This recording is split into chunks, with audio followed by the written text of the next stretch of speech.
Good evening and welcome to Topwater Live, Episode 2. I am your host, Mike Anderson, along with my co-host, Kyle Van Leuven. And we are excited to dig right in tonight. We've got a lot of topics to cover, so give you a little bit of info about what we're going to be talking about tonight. Obviously, a lot of buzz about Major League Fishing acquiring FLW, so we want to talk about that for a couple minutes. It's some exciting news. We found out today Webster's Dictionary added a new word to the dictionary, so we want to go into that. We have a special guest with us tonight, Miss Susie Roloff, will be joining us in just a couple minutes. We want to highlight a couple topics that we're going to talk about with her.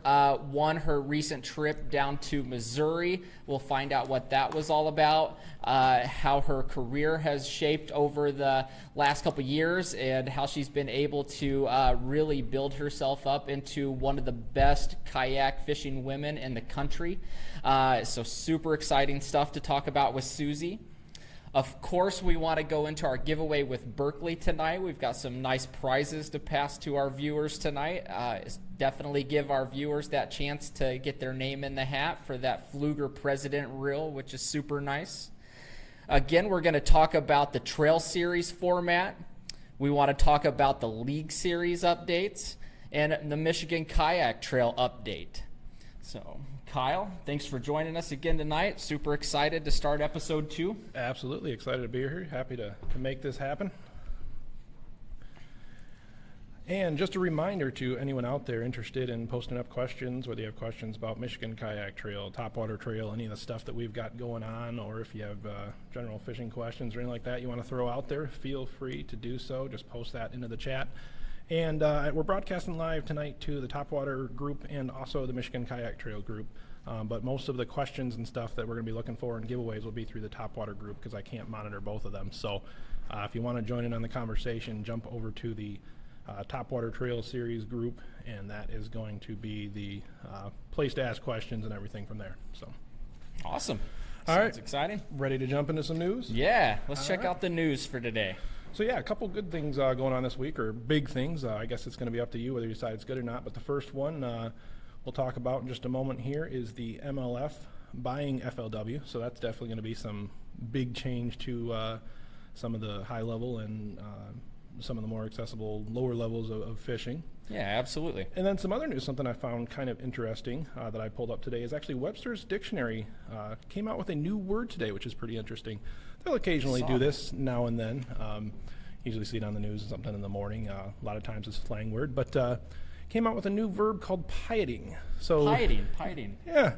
That sounds familiar. What's that all about? So basically pieting, the definition as given by Webster is to vigorously argue and state dislike against a ruling or decision that does not benefit one's self, despite popular opinion. An example would be random guy named Matt is the name they used in this one. It says, Matt would not stop pieting against 2-day championship events, even though most people enjoyed them. So, interesting thing there, kind of a little bit of news.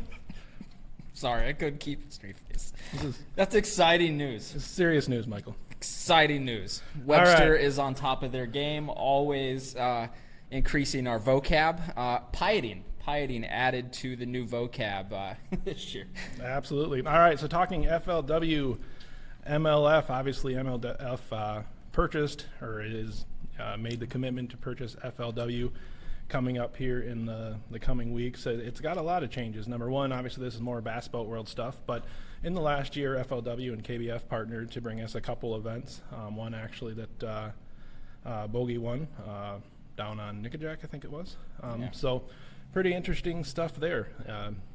I think it'll be really interesting to see how everything kind of changes with that. One of the things that MLF has said that they want to do is to take their format down to some of the lower levels. And in my opinion, I don't know how they're going to do that because that's a huge manpower to, you're talking that FLW obviously has their, elite level events, but everything down to like the BFLs that are run in each state or each region. And that's a lot of manpower to be putting judges in every single boat.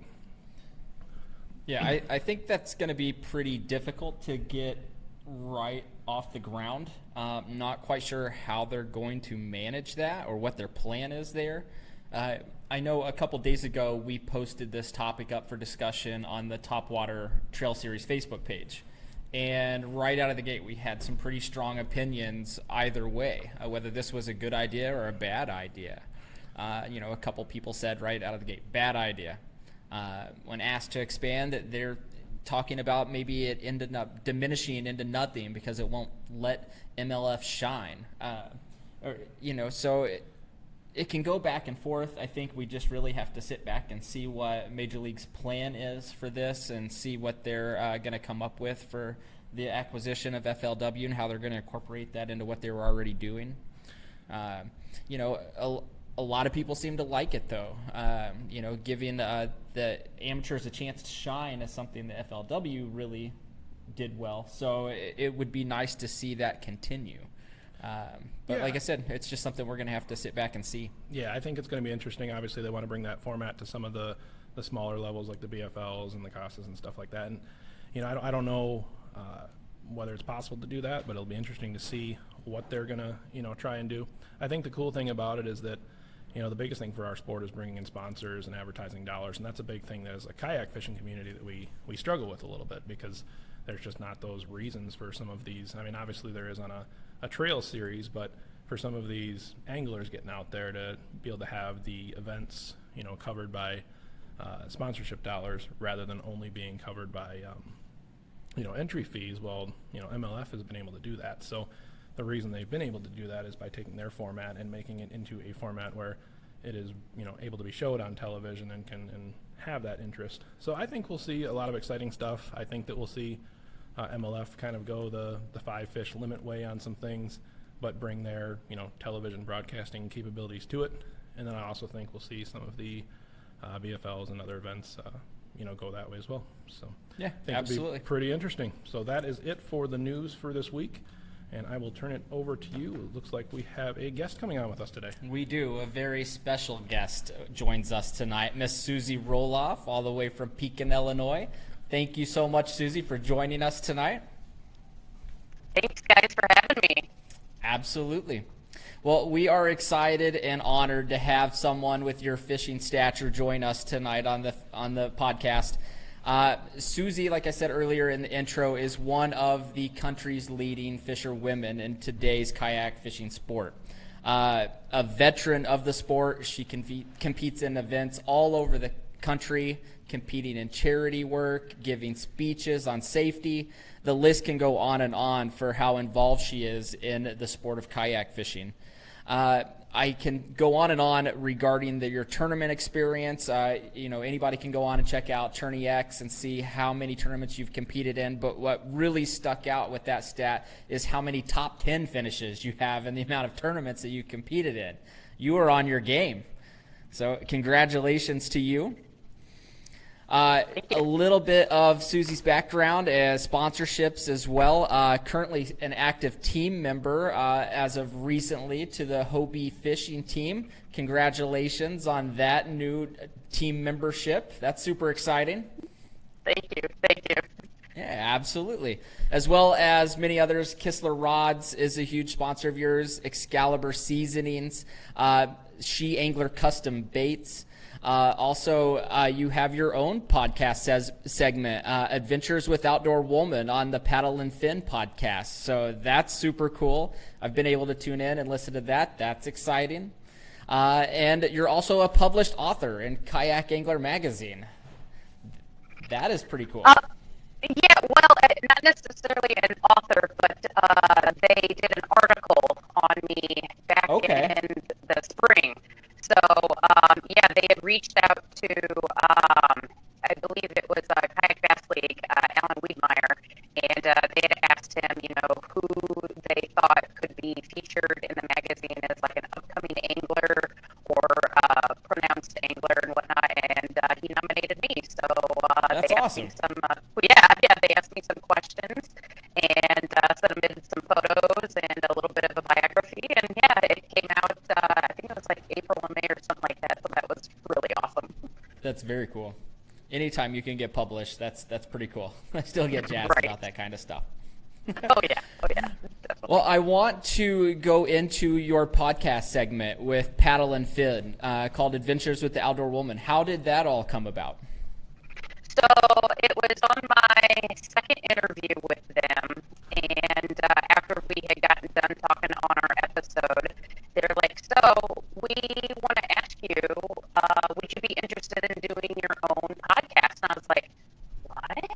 At first I was like, I don't know, do I really want to do something like this? This is kind of outside my comfort zone. But then I was like, you know what, this is actually going to be an awesome opportunity because, you know, I've been wanting to do more like in the kayak fishing field. And I was like, you know what, this is just going to be amazing for me. I can go anywhere with it. You know, I can talk about any topic. I can have, you know, whatever guest I want on there. And I was like, you know, as part of being a woman in the kayak angling industry, I want to get more exposure out there to women in the sport. And especially after this past weekend, just to get more women involved and get more women competing, you know. So I thought this will be an awesome journey to start on. So yeah, that's awesome. For the viewers watching that don't know, Paddle and Finn is a kayak fishing podcast that has 5 different weekly segments that they feature where they talk about anything and everything kayak fishing. Very cool. Check it out. We'd love for you to preview and check out Paddle and Finn, check out Susie's segment. And again, like she just said, where they talk about anything kayak fishing and where they can bring more women into the sport. We're going to go into more about that after this last week's experience you had. I want to talk about that for a couple minutes.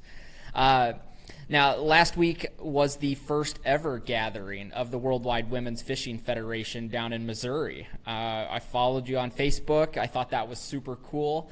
Can you tell us a little bit about what happened last week down in Missouri? Yeah, so it was awesome. We had women from all over the country come to this. We had people from Maine, Texas, Florida, Arkansas, Nebraska, Illinois, Wisconsin. I mean, they came from all over. We had nearly 50 women sign up for this event to come and learn kayak fishing. There were women who had never even been kayak fishing before, or maybe they had been but didn't have very much experience.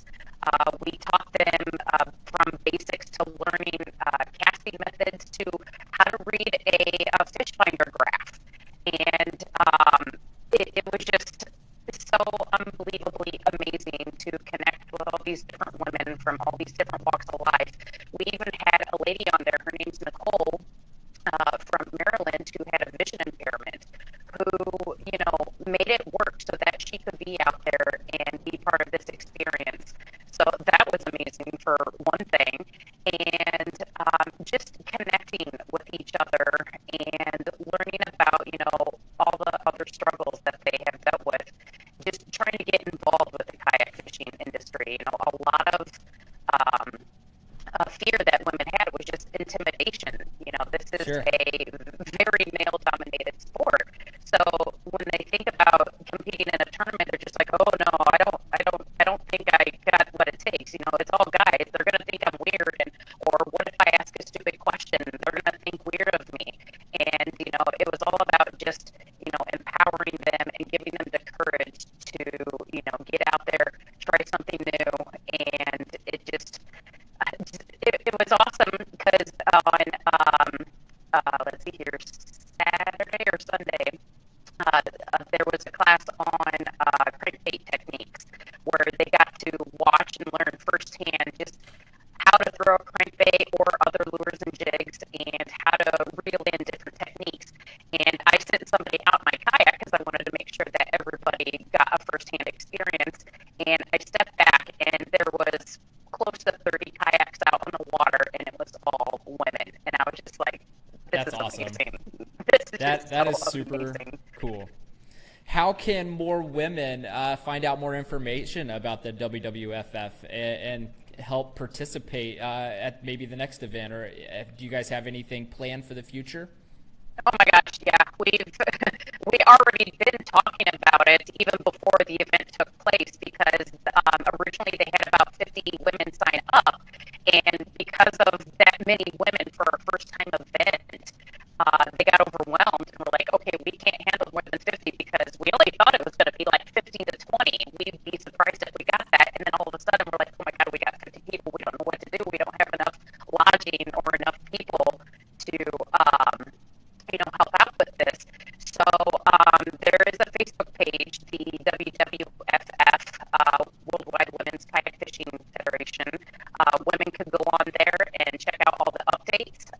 they can be in contact with me, Christine Fisher, Mel Isaacs, Amanda Brannon. We're all going to start to work on planning and preparing for next year. We're going to be looking at a different venue possibly to see about, having better lodging, bigger lodging.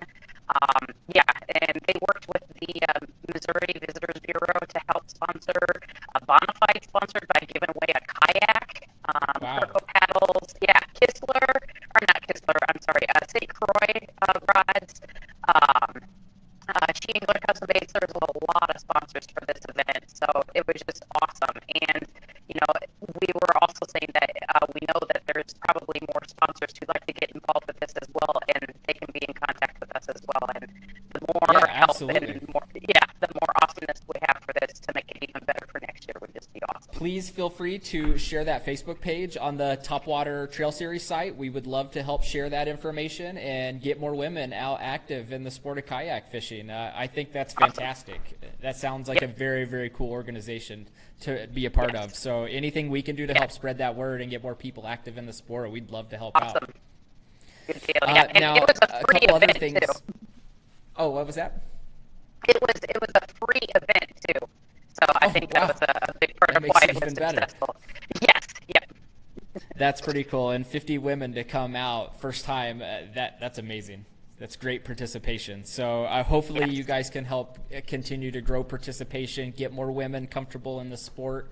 I think that's amazing. Mm-hmm. Awesome. Now, while you were down there, you actually helped give a speech on safety, correct? Yes. What are some general safety tips that we can all be refreshed on and maybe learn from? Something that you talked about while you were down there. We'd love to hear it. Yeah, definitely. This is probably, one of the most important things, and it's said more than enough, but it can't be preached enough, is always wear your PFD. Regardless if you're just out there for fun, regardless if it's 100 degrees outside and the water temperature is nice, you never know what's going to happen. Always, always, always wear it. And always make sure that you're checking your PFD to make sure that there isn't wear and tear. If you have an auto inflatable one or just a regular inflatable, making sure that CO2 cartridge is still good. And then the auto inflatable ones have a bobbin in them. They have to be replaced every so often, so making sure that that is up to date as well, because if you fall out of your kayak in 60-degree water and that thing doesn't go off, you're going to be in a bad situation. So always making sure that that's done. And then clothing. Clothing is super important. So we like to preach cotton kills. When it gets wet, it stays wet, and it doesn't keep your body warm or keep it cool. So you want to make sure you're wearing proper gear and rain gear. And then also following the 120 rule. So when the water temperature and the air temperature added together equal 120 degrees or more, you're usually pretty good, but again, in certain situations. But if those two numbers don't add up to 120, you're either going to need to have a wetsuit or a dry suit. We had one reason I got really into preaching safety was my very first year competing in kayak fishing, an event that I had participated in on Lake Michigan up in Wisconsin. A angler had somehow fallen out of his kayak and he died because of hypothermia. And so ever since that, it's always been an important topic to me and something that I'm always aware of. A really important thing that, at least with a lot of women and sometimes males as well, is especially if you're fishing alone, to have an emergency backup plan. What happens if you flip over at your lake and you need help? Who's going to come help you out? How are you going to contact that person? What happens if you drop your phone in the lake like I did about a week and a couple of days ago? What is your plan? Do you have a time limit that you have with a friend?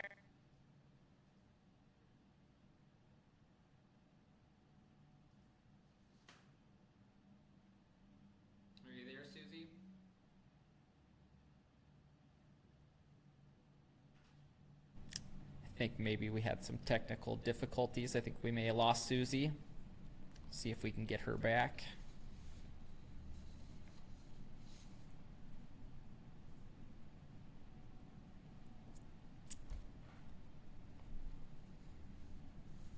Susie, you there? Oh, I think we may have lost her. I can hear you, but I think we lost video.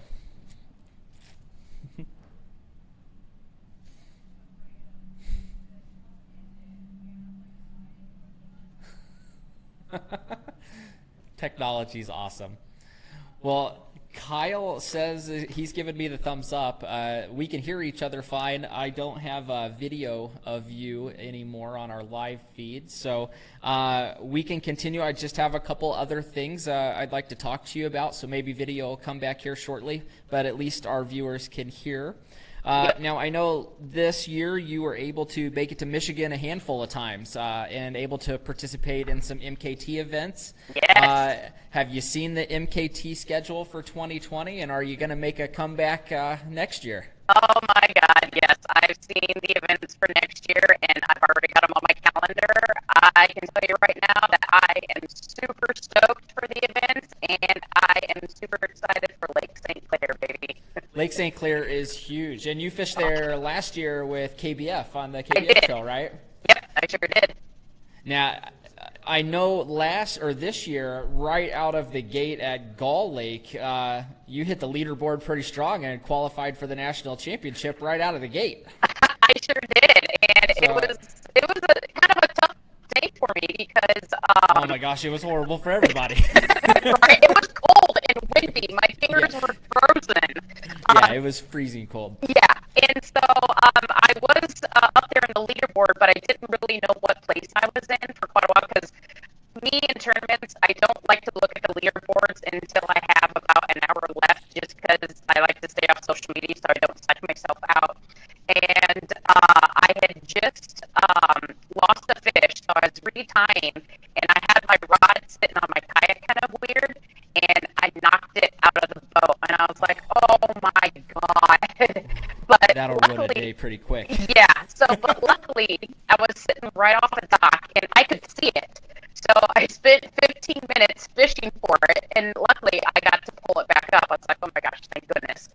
And then I got back to work to fishing, and then that's when I pulled that, I think it was a 19 or something like that, and then that's what helped keep me up to get 8th place in that tournament. So I was That's super awesome, stoked. and congratulations, because that was a tough day to fish. Yes, I froze my butt off there, and I had no reason to look at the leaderboard, so Right. that was a tough day.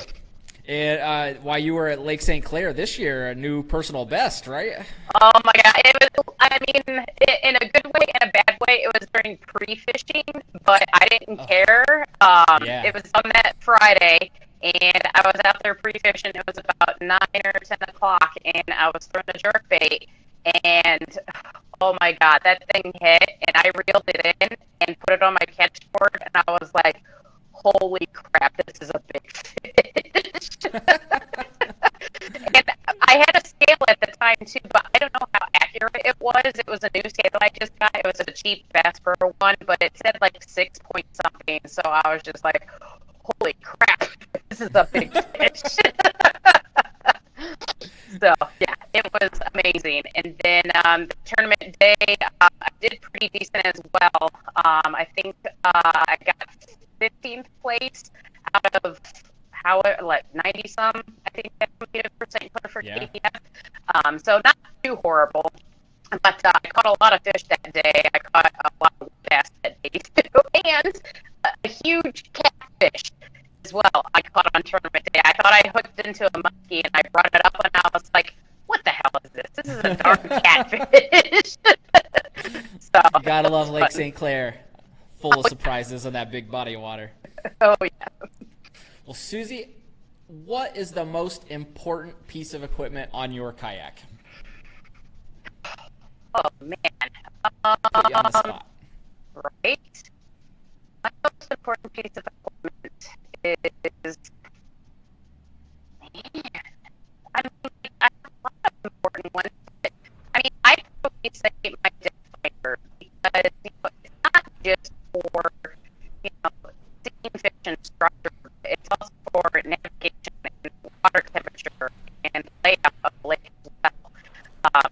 My first anti fishing, I didn't have one. I got my first one when I competed at Lake in 2017, and I didn't have a clue what I was doing back then. But now that I have a better idea and I know how to read things, it can be.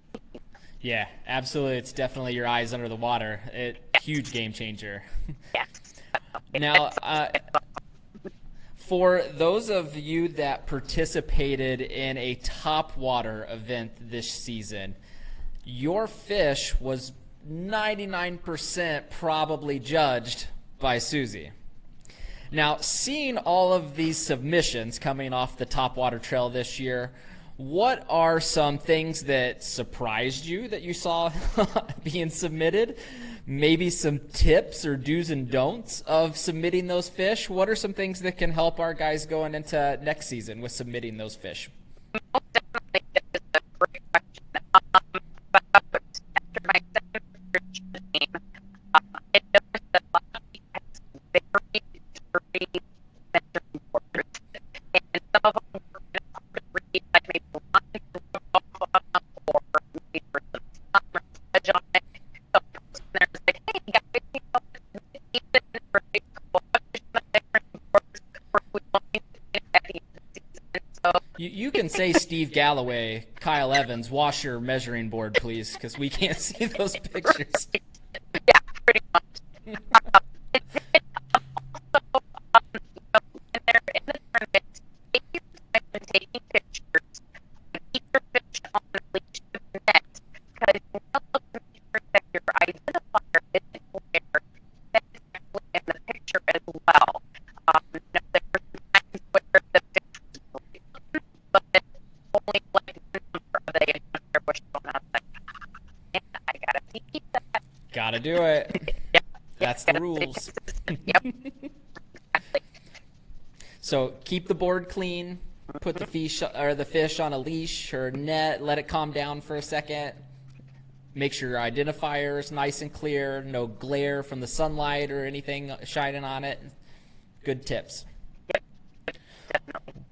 Well, what's next for Susie Roloff? What's on the agenda to finish out the season? Well, when I was down in Missouri for the women's weekend, Friday I got an email that I'm back on the hobby fishing team. That's awesome. So, yeah, I'm super excited and super thrilled for that. This weekend, I might possibly be doing just a kind of a more relaxed fun getaway. I did qualify for the lacrosse event, but it's just not going to be in the books for me.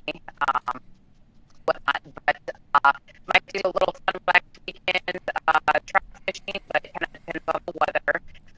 As far as like tournaments, I do have one online tournament that's still going on, but unfortunately in my area, Bear Marsh and Spring Lake and other lakes that are really close to me, they close to boaters for waterfowl season. So I literally have 2 days to fish before I'll have to drive more than an hour away to go fishing somewhere. So yeah, it kind of comes to a quick close here very shortly. Yeah, absolutely. Well, one last thing before we let you go. The Topwater Trail Series, we finish off our season in a couple weekends on the Grand River right here in Grand Rapids. Fishing a big river late into the fall with water temps dropping, the temperatures and the air temps dropping. What are some tips that you have used in the past when fishing moving water on a river and cold water? What's some stuff that our guys can do to help themselves? Right. Not just fishing itself, but wearing proper gear for one thing. You got cold water, you got cold temperatures, and who knows when it's going to rain. So make sure you got the good gear to keep you warm, because when you're cold, fishing isn't really that great anyway. Right.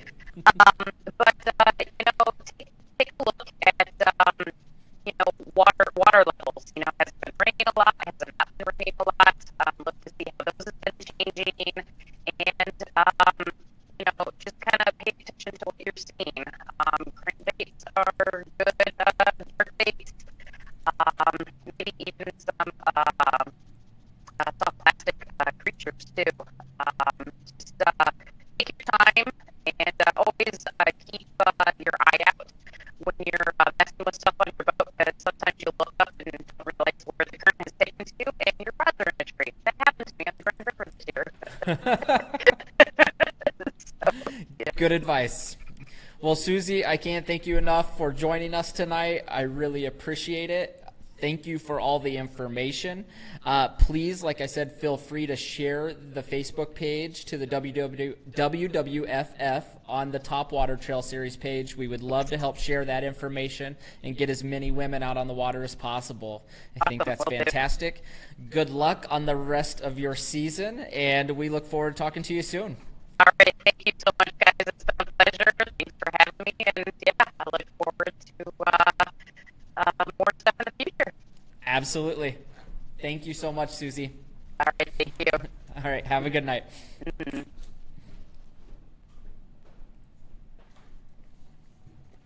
All right.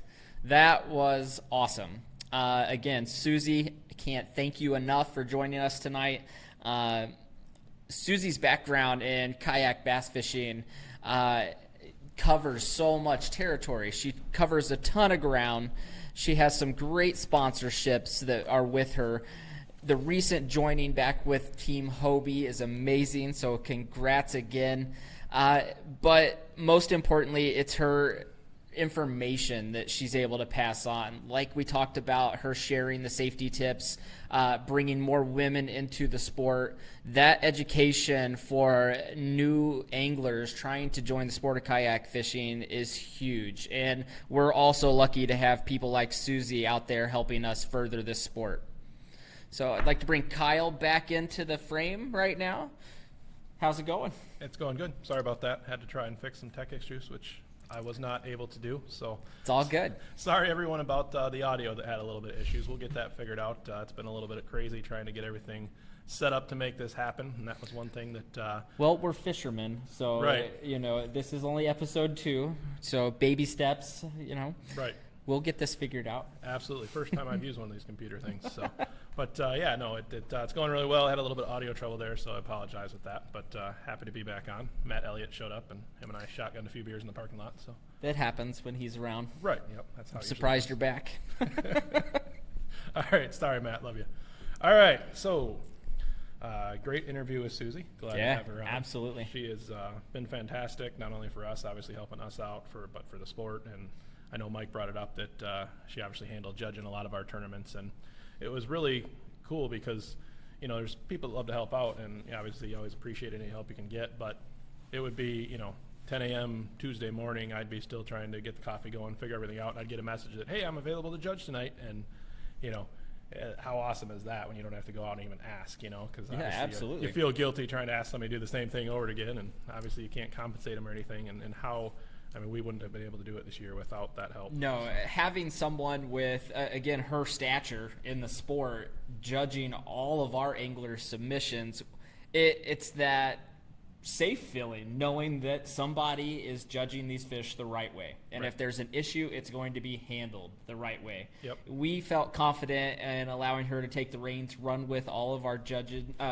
submissions being judged by her. But it also allowed you and myself the opportunity to go out and compete in our own series without there being a conflict with having a remote judge handling this for us. So I really appreciate her stepping up and doing that for us, because it allowed us to get out on the water a whole lot more than what I expected. Yeah, I remember that first tournament. I think you were judging it from home, and then I had a baseball game, and I showed up at the last minute to kind of check everything over, and we were calling the finalists. And then I think, I believe for the second one, if I remember right, I think I came back and judged from the ramp, And then, from the back of the boat. And then we asked for some help, and then it was just clear sailing after that. So again, thank you so much. Thanks for Susie for joining us on the broadcast. You're a wonderful person for the sport and a great friend, so I appreciate you coming and joining us on there. So. Yeah, absolutely. All right, so the next topic of the night. Looks like we have some trail updates to talk about. So we do. Couple trail updates. Yeah, so I wanted to go just briefly into the trail series and give a couple updates there. So last week, as you know, we talked about the trail series, and we kind of gave out all of the schedule. We had all the information for there, and I wanted to just kind of go into a little bit more detail about what all that encompasses, because we gave you the lakes, we gave you the dates, but that's really all we said. So just kind of wanted to give you a little bit more idea of the feel of the trail series and what that's going to be about.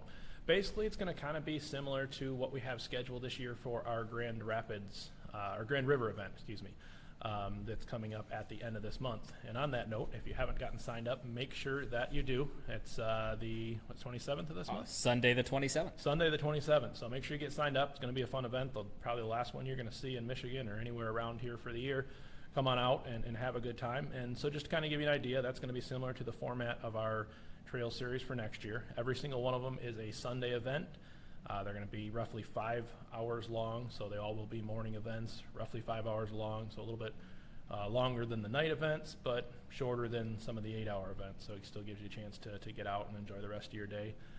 We are most likely going to have a check-in, which will be somewhere with food, which everybody has seemed to enjoy. We try to do that as much as we can, and we have the same thing going on for our Grand River event coming up this month. And then it's going to be a mix of open and shotgun starts. So if you're not familiar, we do our night events as a shotgun start. So everybody meets at the same ramp.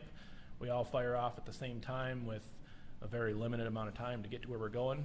And then there's, of course, the traditional open style kayak fishing start where you can launch from anywhere that's accessible, that's public.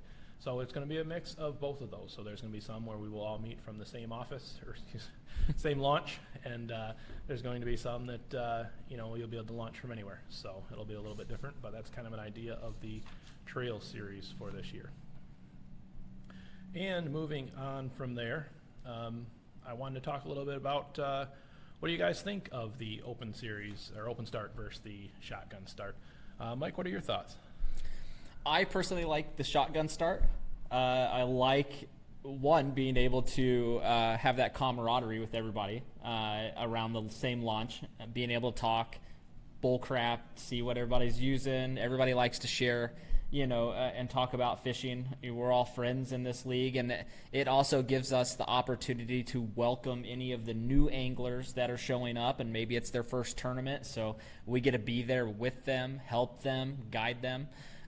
For me, I like the shotgun start where we're all kind of huddled together. You're all starting from the same spot, leaving at the same time, instead of having everybody starting at different spots all over the lake. So yeah, I think it's a lot of fun. I think the biggest thing that I like about it, especially if you're new to the sport or if you haven't fished a lot of tournaments, is I remember, and I still do it now, but when it comes to a tournament, I overthink my starting location way too much. I mean, and I generally get it wrong. But I absolutely overthink it. I'm trying to figure out, should I start from there? Where can I go? Where's going to have the less pressure? And I feel like that when you do these shotgun starts, like I say, especially when you're new and you maybe don't have insider information or you're fishing a new lake every week like we are, you're going there. And I think regardless of which strategy you take, whether you're trying to spend that 10 minutes going as far away from the launch as you can, or whether you're pulling a Dave Mull and you show up 10 minutes late and you launch and start fishing. Absolutely. It both proves to be effective. So I think it's just fun. And then obviously beyond the, strategy of where you start, the camaraderie. I think one of the coolest ones was actually when we did our Pontiac Lake event on the east side. It was our highest attendance of the year, sold out, 35 guys.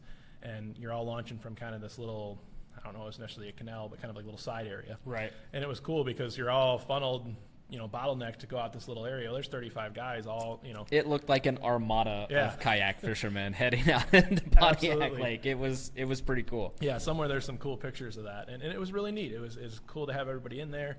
And, this was the first time we had brought that event to the east side. And what I think was so neat about it is there was like 4 minutes before launch, and I'm yelling, "Hey, everybody, go ahead. You can get in your kayaks. We're launching in 4 minutes," thinking maybe people didn't, quite understand how we were setting it up, but everyone was just having a good time. They were talking, talking with people that they knew, BSing, having a good time, and then of course last minute everybody jumped in their kayaks and away we went. And but it was just really cool to kind of like say the camaraderie, the different starts that brings, and everybody's coming back, and it makes it a lot of fun. I like it for a couple other reasons too. One, the safety factor. When you have everyone leaving from the same place, and a lot of times you and myself, we would hang back and be kind of the last ones, other than Dave Mall, who showed up after start every time. Right. But we allowed everybody to get out in front of us and let them get out on the water safely. But then the check-in process as well. We always did our check-ins as they were coming back into the launch, even if we were going to grab some food or something like that afterwards. A lot of the times when you're fishing until 9 p.m., and as the later it got in the season, it was getting dark on us at that time. We're able to see people come back to the launch physically and make sure everybody's okay. Not everybody had each other's phone number or a way to get a hold of everybody. So especially when we had new anglers showing up for the first time event, we may have not had their contact information handy on us. So the shotgun start allows you to make sure and verify that everybody made it back to the launch by a certain time, and then you can all leave knowing everyone's safe. Yep.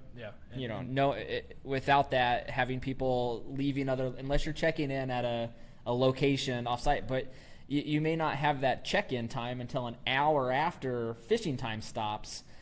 There's an hour that somebody could be struggling out on the water, and you've already left and drove a couple miles to a pub and grill.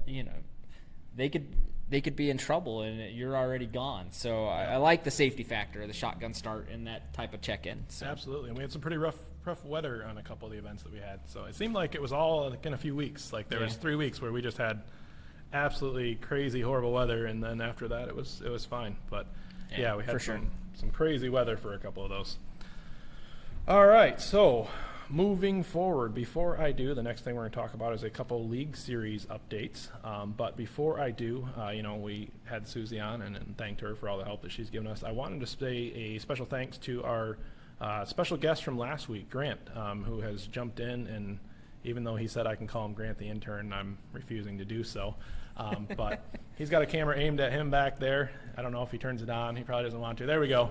There's Grant. But he's got a camera aimed back him at there, and special thanks to him. Like it's made this so much easier, the amount of time and just crazy prep that we're trying to do and get all these things to work. I had like 2 hours to fix like 50 problems before we went live tonight. So special thanks to Grant. We'll be including him in a lot of the topics going forward, and even though he doesn't, Grant, make sure to check in anytime you got something you want to say back there.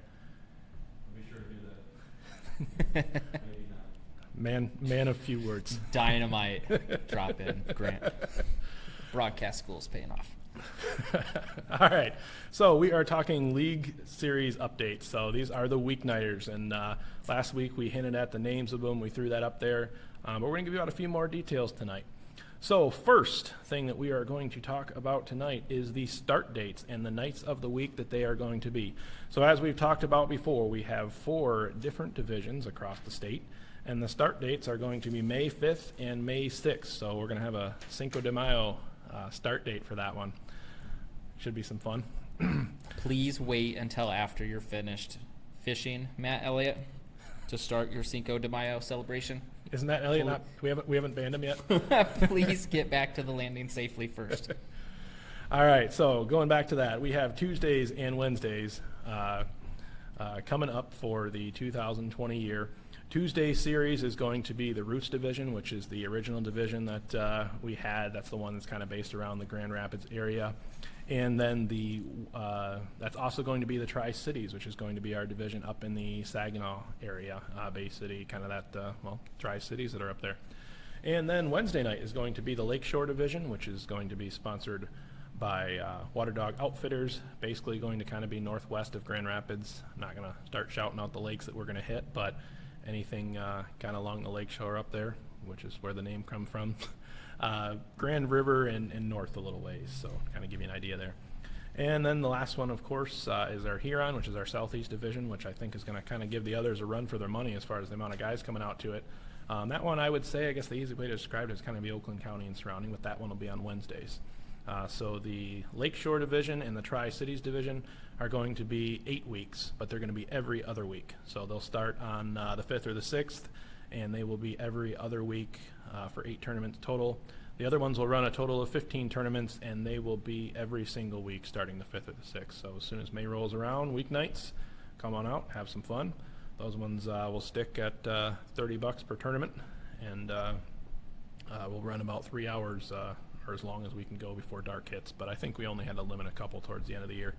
And actually, I think we're scaling back a little bit, ending in beginning August. So we hopefully don't have to do that. So, all right, and what we're going to do as far as the release of these events is we have a total of, I think, like 46 different lakes that we're going to be fishing across these series.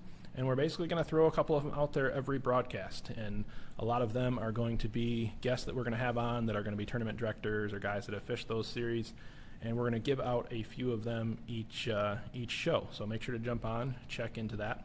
Tonight, we are going to give out the first 4 lakes of the Roots Division. Mike's going to be joining in me, kind of giving some information on those lakes. So we will give away those 4 tonight, let you kind of know what the first 4 events are going to be. And then I don't know if I have it up here, but I think next week, let me look here and see what we're doing. I think next week we're going to give away the first few in the Lakeshore Division. So make sure to jump in next week and join us to find out what the first ones are going to be there. So Mike, if you want to start going through these lakes, go ahead. Sure, absolutely.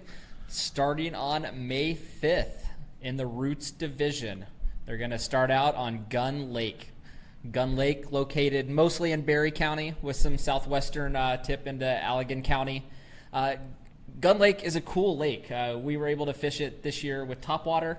The shape of the lake is almost like a butterfly. It's a cool two-sided lake. So if you've never fished Gun Lake, it's a cool lake. It's about 2,680 acres, so fairly large lake. It decent size. I know we fished it at a weird time of year last year that was kind of tough fishing for everybody when we made the Thornapple River switch to Gun. So Yep, yeah, it was kind of a last-minute switch that we had to make into one of Matt Pyatt's favorite lakes. Yeah.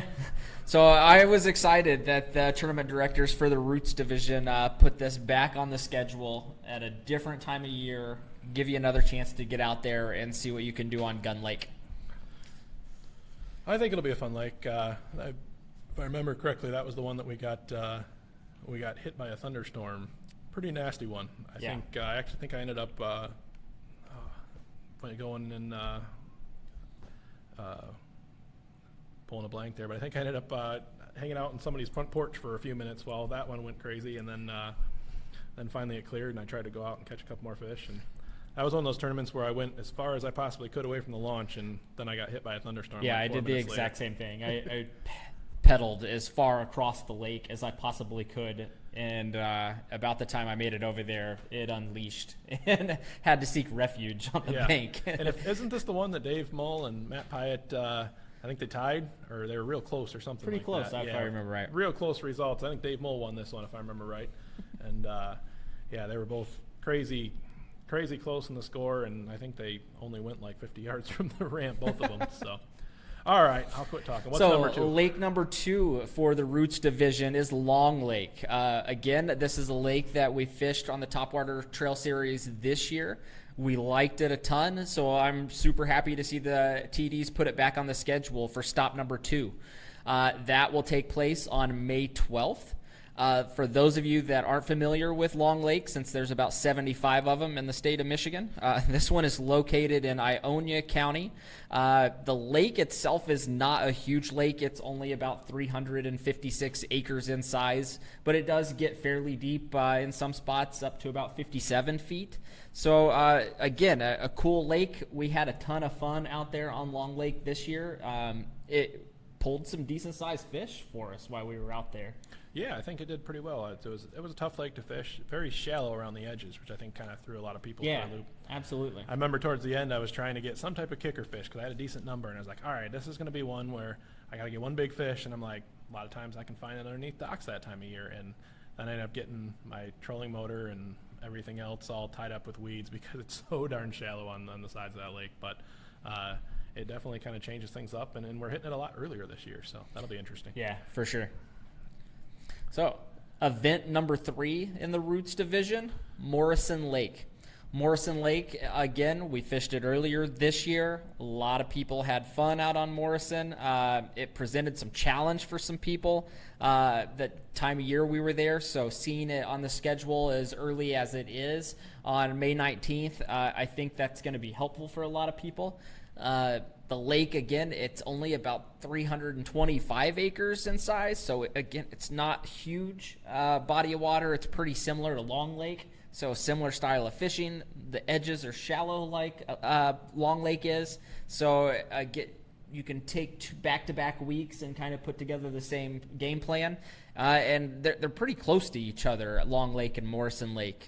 Morrison being in Ionia County as well, just south of I-96, northeast of Clarksville.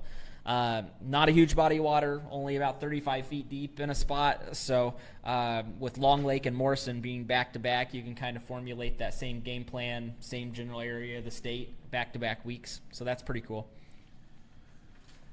And the last lake we're going to release this week, event number 4 in the Roots Division, May 26th. The fire department with a bunch of guys for a long time taking refuge.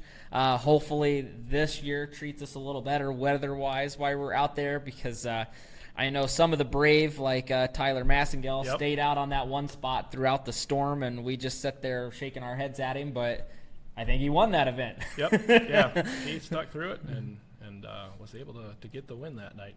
But yeah, wasn't happening for me. Yeah, Reed's is a fun lake. I had never fished it before then. That was the first time I actually made it out, was that night, and I had a decent setup going before that storm rolled through. But once that happened, I didn't go back out there, and I, kind of wanted to, but it was a nothing fun else lake. After that. Fun lake. Again, it was one of those lakes where as soon as I left the launch, I went as far as I could go on the end of the lake.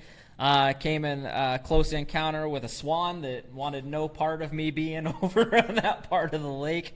And then the clouds opened up and it started dumping rain and lightning like crazy. So it was time to get out of there. So just to recap, event number 1, Gun Lake, starting on May 5th. Long Lake the following week on the 19th. Morrison Lake on the 26th,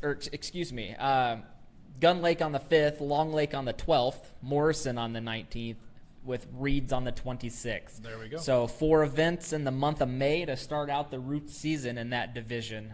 All fun lakes to fish on. Yeah, so absolutely. That's Morrison exciting. was a really good one, too. That was the first event we did last year. I didn't get to fish it, but I believe that was Steve Espin, Mitch Sanders, where I think they did tie in that one, and it came out real close, and it came out to the bigger fish being the one that won it for Steve on that one. And that lake was interesting. I went back there a couple weeks later, kind of given some of the tips that I had gotten from people, and I fished it in a boat tournament and did absolutely terrible.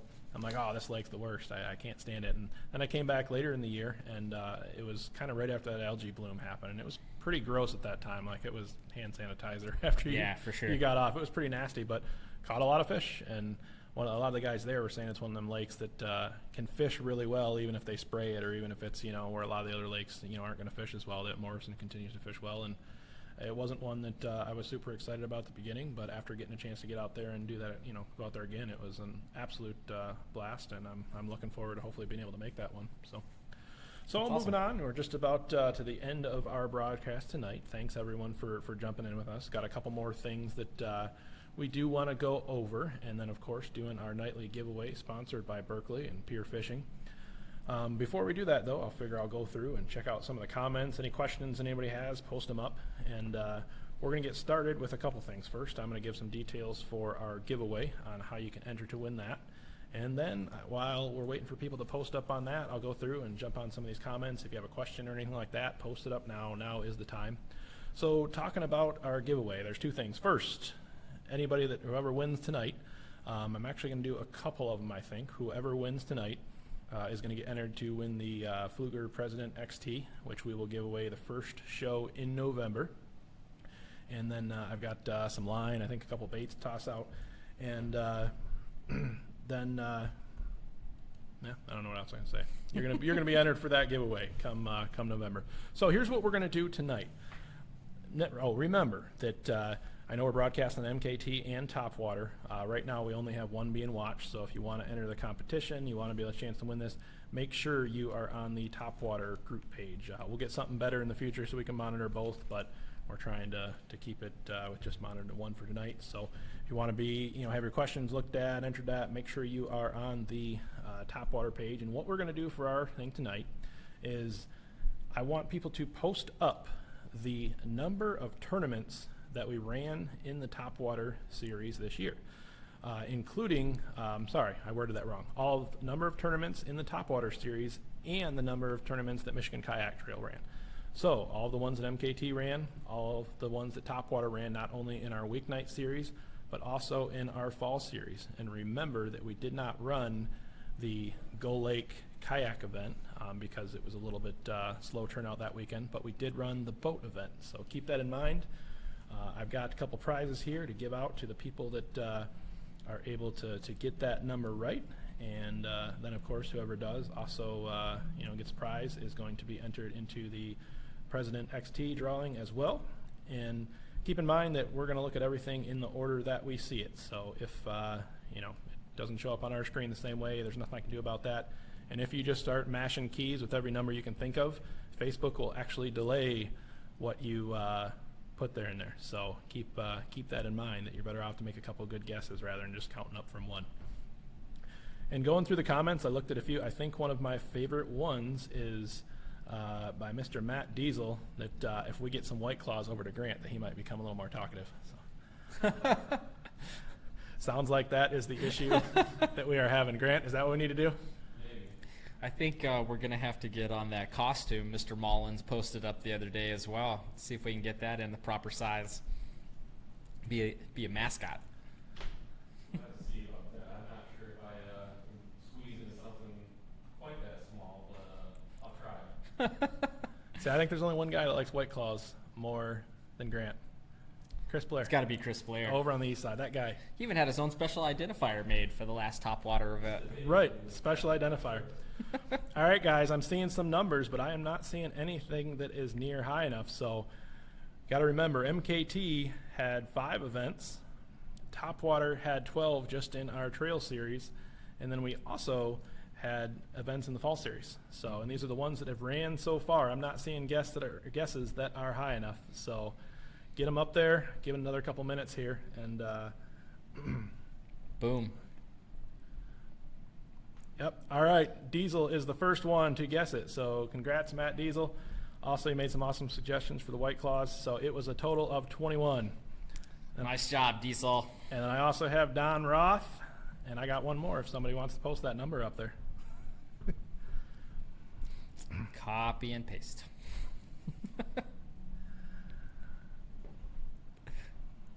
I think it's funny because there's a little bit of a delay between the time that we talk and they hear it. So I tell Don Roth he won, and then he posts up 22, which is the wrong number. I see Mr. Brewer. Yep, Mr. Brewer, that was it. All right, that was all 3. So good job, guys. I've got Diesel, I've got Don, and I've got Dale Brewer. Go ahead and message me your addresses. And then for giveaways, I've got Berkeley baits tonight. Got some General. I think these are the smaller ones, the 4-inch ones. So General Berkeley stick worm. And I guess I could hold it up, not using the camera on that. And then we also got a bunch of line that they sent out for us. So again, one of those companies that Pier Fishing have, which is Spider Wire. So we got some different lines. So shoot me your address, those 3 guys. Thanks for everybody for jumping in. And I think that's about all we have for tonight. Just kind of giving a couple things away for next week. Next week we are going to do a special longer video. It's basically going to be 2 of them. One is going to be our normal Topwater, but then we're going to try and do a Michigan Kayak Trail special. We'd like to do one of those about once a month, and hopefully we can get Tom Mullins out here. He said he's going to let me know tomorrow, so hopefully Tom Mullins will be joining us for next week, talk Michigan Kayak Trail and everything we're excited about for this year.